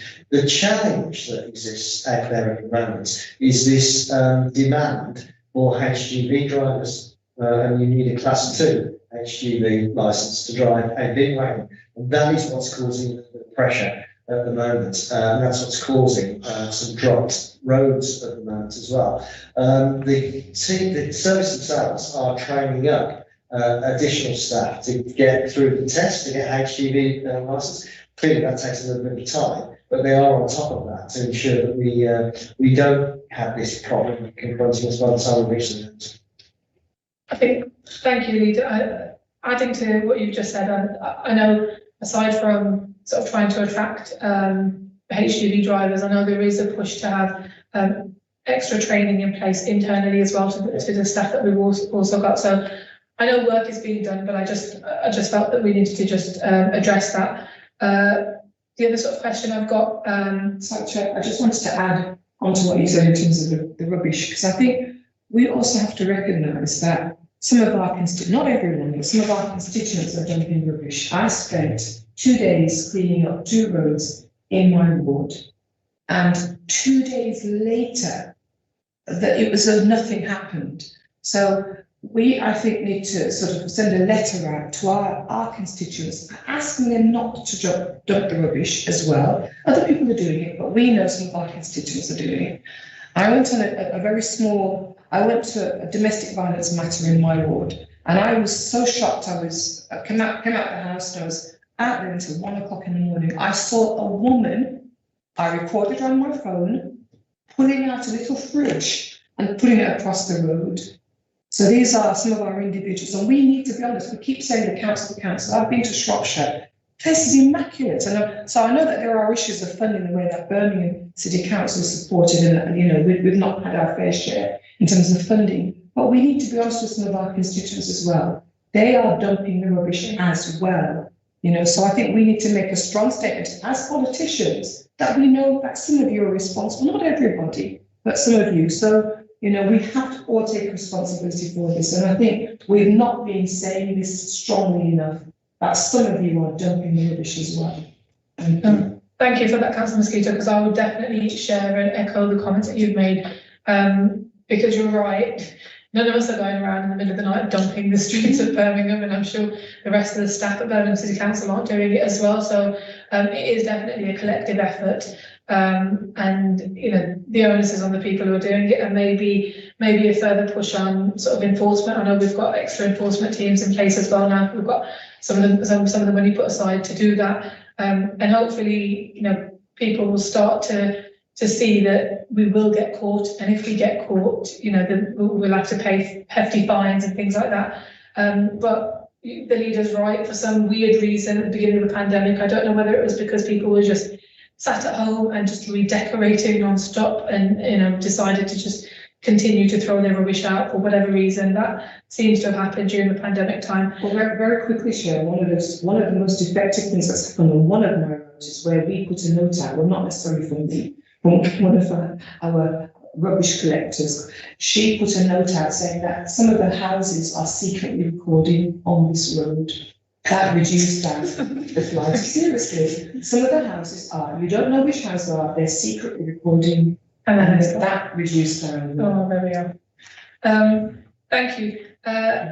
So the next question I've got was, I know that we've had a lot of engagement work being done in various different ways to get the message out, and now finally people, I feel like, are definitely a lot closer to knowing that the games are here, and in whatever sort of remit they're aware about things, whether they've been involved in the community involvement, getting the grants, applying for funding, or volunteering. There's loads of different opportunities for people to get involved.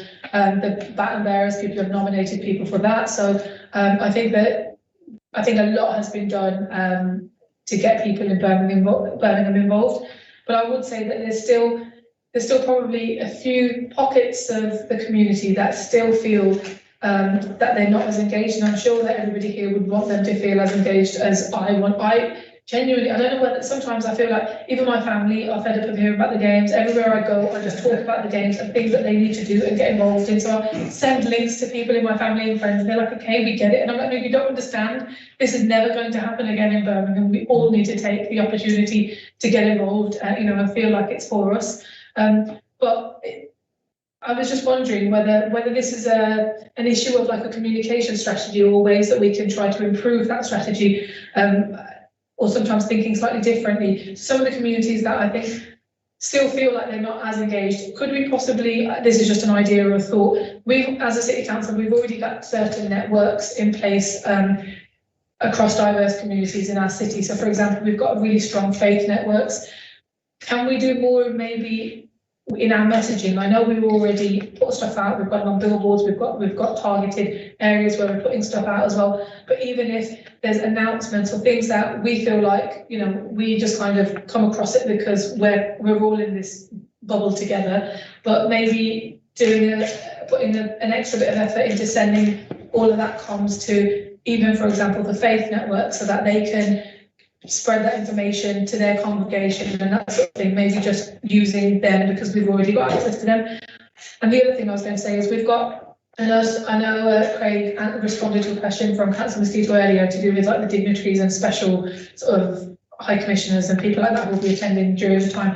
I was just wondering whether we could, if this is already happening, I'm not aware that it is, but we've already got, obviously in Birmingham, we've got certain consulates that are based literally in the city centre. So we've got the Pakistani consulate, we've got the Indian consulate. I was just wondering, because they've got their own networks already, so they've got access to their business communities, they've got access to their charitable organisations, and these are all people who are from the Commonwealth.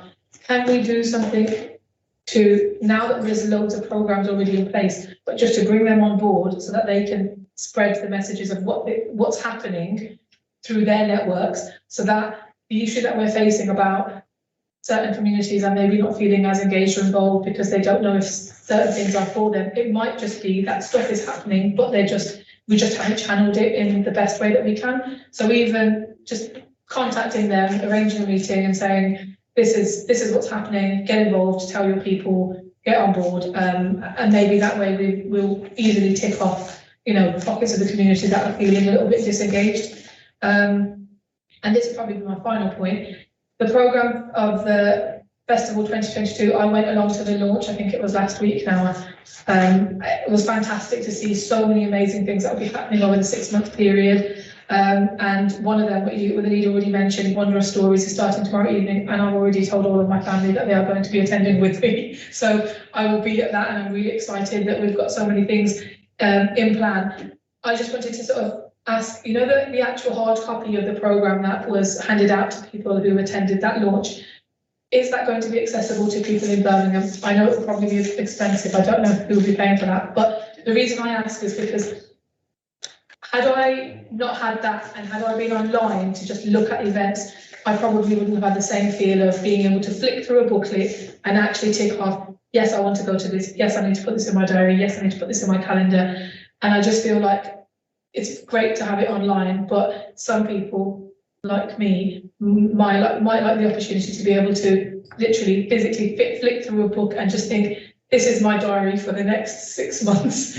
I'll just add my meetings into this instead of the other way around. So I was just wondering how can people get access to that? And one of the other, this isn't a question, but just to finish off what I'm saying, aside from obviously going to Wondrous Stories, another thing that's, I think, a fantastic opportunity, and because people will be watching this at some point online probably, tomorrow as well, Craft Space are starting their Ready Space Make project, which is 4,600 gifts, handmade gifts that will be made by residents of Birmingham to be handed over to the athletes who are taking part in the games. Workshops are now open for people to start registering, and the first one will take place tomorrow at Moseley Road, Baths. I know there's some workshops happening at Selfridges as well. So I think that's another amazing way to get involved, because you can literally sign up, go along to a workshop. I think it's an hour and a half for that workshop. And whatever handmade gift item that you will create that day will be handed to one of the athletes who will be taking part. So I just think it's another great way for people in Birmingham to get involved. And I'll be signing up to that as well. But that's all I've got to add. And I'll just hand over to you guys. Well, on the brochure that you've got, I think I'd encourage you tomorrow night to have a word with Martin Green, because my understanding is that it's not intended to, or it is intended to only have a limited number of those brochures, and the main way to interact with what's happening in the festival is online. So perhaps if you get the chance, you have a word with Martin.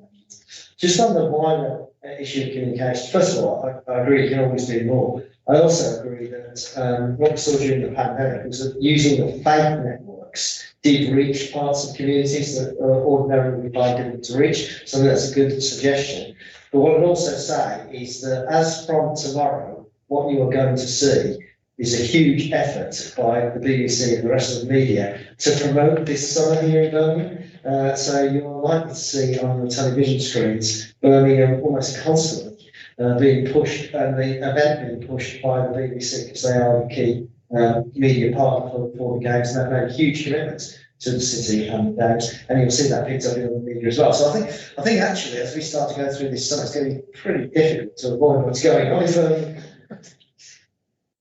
The leaders tasked me to come up with a small brochure for cabinet and councillors of the key events as we go at the moment. The thing is that the picture is still emerging, and lots of the things that we know are going to take place, we don't have the specific dates, so it's always going to end up being a live document that we consider additions as it comes out. But the intention is to do it in a format that allows you to then use it as a briefing tool for people in the community as well, and for us to share it with the key groups across the community. We have been talking to high commissioners, to high commissions around what the needs are already established. And if I'm honest, some of those that do have concerns have said, no, we've got firmly established links in the community. We don't need you to help us to establish those links. The leaders will get on with it. So there's probably some messaging that we still need to do with some of the high commissioners. But we also recognise there are parts of the Commonwealth that don't have strong links, who are keen to participate. And we know we've got the sporting calendar. We know we've got a calendar of people like high commissioners coming to the city. We then know that we'll have a key delegate like the economic influence I mentioned to come. We then have all the community activities that are planned, and then all the cultural activities planned. And it's going to be a very crowded program of events, but we want it to be very much focused on community and about how they can access all the different things earlier today. So there's some work to do, and we'll come back and share. Thank you. Thank you ever so much for responding to all of those. As you were speaking, I just had a thought when you said that because it will be like a live document. I wondered, I'm in no position whatsoever to task you with anything, and I know that's the leader's job, but can I just make a suggestion to say, is it possible if we can get an app? I don't expect you to have the answer straight away, because you probably need to speak to digital and whoever else, but if we had an app, for whatever reason, I just feel like apps are a lot more easier to move around than websites, and most people are probably not going to log on to their laptop or computer to have a look at what's going on. Most people are going to check on their phones. And when you need to open up Safari or your internet page, I just feel like it just doesn't have the same feel. Whereas an app, it's just easy to bounce in and out of. And I don't know whose job it is to create that or to make that. But everyone, if you download an app, it's there, it's on your fingertips. You can and if it's live, it's changing. Oh, this is another new tab. Wonderful. But this is. Obviously, I'm not tasking you with anything. I'm just asking whether, whilst you're working on this wonderful document, whether there's a chance that we can transform it in an application version. What's that? I think again, I'll speak to Martin, because I think the other thing we saw with the various efforts of the government to come up with that is that the public sector is probably not the best sector to be designing apps. That's best left, I think, to young people working in IT and that they're doing. So I'm I'm sure we can sure find it's some a young young people people to- today, and then we'll be on to happy to do that. Yeah. Yeah. Yes, that was all my questions, and I'm happy to bring in Councillor Shaw if you've got anything else. Right, each ward has been allocated money to local organisations and groups. Myself in Kingstanding, we had 4 bids totaling £27,000. So the extra we lose. Do we have any idea how much of this money has been or will be allocated out of these funds? And all the money that we lose, what's going to happen to that? Is it kind of going to some other pot and be used locally? Yeah, you mean the money that's not used in any of the wards don't utilise the full amount. We're not at the end of this process yet, so I'm not privy to Craig right now what the forecast is about to spend on this. Funny enough, Charlotte Ward Forum's meeting next week, and like your ward, we've got bids that exceed the amount of budget we've got, so we've got a bit of a difficult problem next week. But the money won't be lost. We'll definitely come up with some other way of utilising it. And there's some wards that are screaming out for additional money in local areas. But it's not trying to take it from the ward and spend it on the other side of the city. It's making sure that the money is allocated appropriately.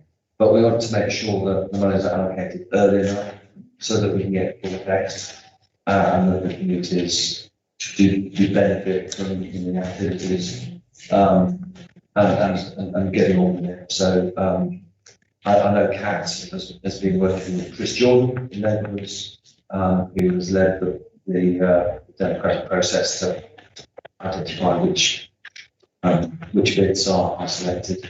And I think the announcement of who is getting what is coming up soon. I don't know the specific date, but I can come back and share. Brilliant, thank you.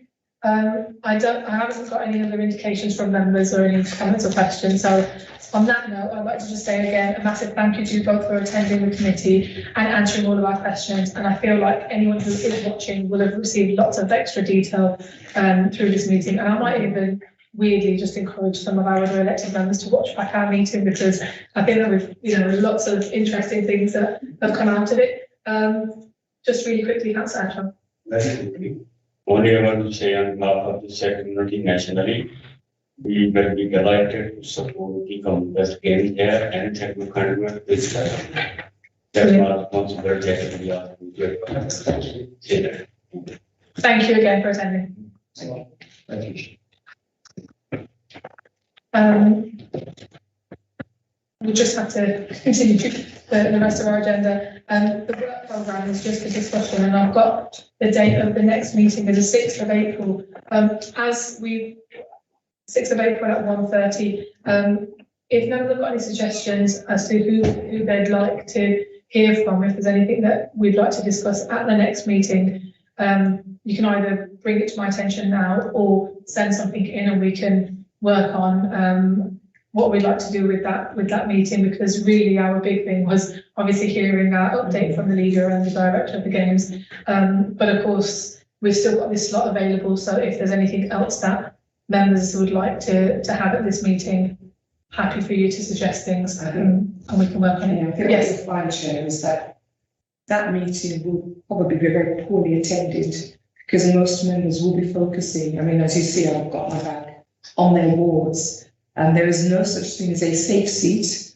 And so we were working very hard to do the things that our members are imploring us to do. So I think if you can keep it as light as possible, and then possibly, because when you're dropping your leaflets and you're delivering documentation, the demands on you, particularly if you're a single member ward, is enormous. I don't know if is anyone here that's in a single member ward? I think I'm the only one. possibly. So if I would say just before the elections, it would be just to consider that, what is it, Disability Discrimination Act or something, or human equalities or human rights. think about the single member wards who are under enormous pressure in their wards because it's just them. So That's fine. if we can keep it as light as possible, then an hour, I may be able to attend, but if not, I'll have to give my apologies. Because I've Happy just to- got to, yeah. Happy to take that on board, and I think I'll double check this, but if we have an opportunity, if we're able to do this as an online and not do it formally, yeah, so depending on what other suggestions come in terms of who we have in attendance and who we'd like to hear from, then we can also explore the option of doing it online, and then it would be an informal meeting, and if that makes it easier for people to attend, then I can shape it however it. Yeah, what time the meeting is on 6th of April, but then my diary, it is 1:30. Yeah, 1:30. Yeah. That's correct. The only reason why we had this one this morning was just because of their diaries, because they weren't able to do the afternoon, so this is the only slot. But otherwise, we would go back to the afternoon. Okay, in that case, then I'll just move on. I'm happy for people to come up with suggestions if they've got anything, and otherwise we'll work through previous conversations we've had, and we'll see who the best person might be or people might be to attend. 8, any requests for calling? No, Sorry, so on the agenda, I think the point that you made around following up on the street vendor thing for the non-food stuff would be important for us to maintain a handle on it, because I think that is so important. I think we get the most requests from people about how do we sell our wares or what do we do? And I think, I was totally aware of the whole thing with the Commonwealth and their logo and past intellectual property issues. I think that would be something that we could, just before the games, that would be an agenda item if you wanted, because we're not aware of it, and then it will go on the public domain. Yeah, if it's a formal meeting, then it'll be live, but otherwise, even if it's informal, it will still be afterwards, so people can watch Yes, I that. think But that's for you. We've made a note of that suggestion, and maybe if there's any other, so I'm following on from what you said, I may be keen to see whether that meeting can be used as our last push of trying to engage as many communities Absolutely. as possible. Absolutely. So we started this committee Yes. trying to focus on engagement initially, and obviously due to the pandemic, we're steering focusing on directorates, but maybe we can end back on how to make the best opportunity out of this. We'll maybe work on something and then come back to members in email. Okay, so we'll move on to, again, request recordings. No? Any other urgent business? I think we've covered everything. And then authorities back. Thank you. Thank you so very much.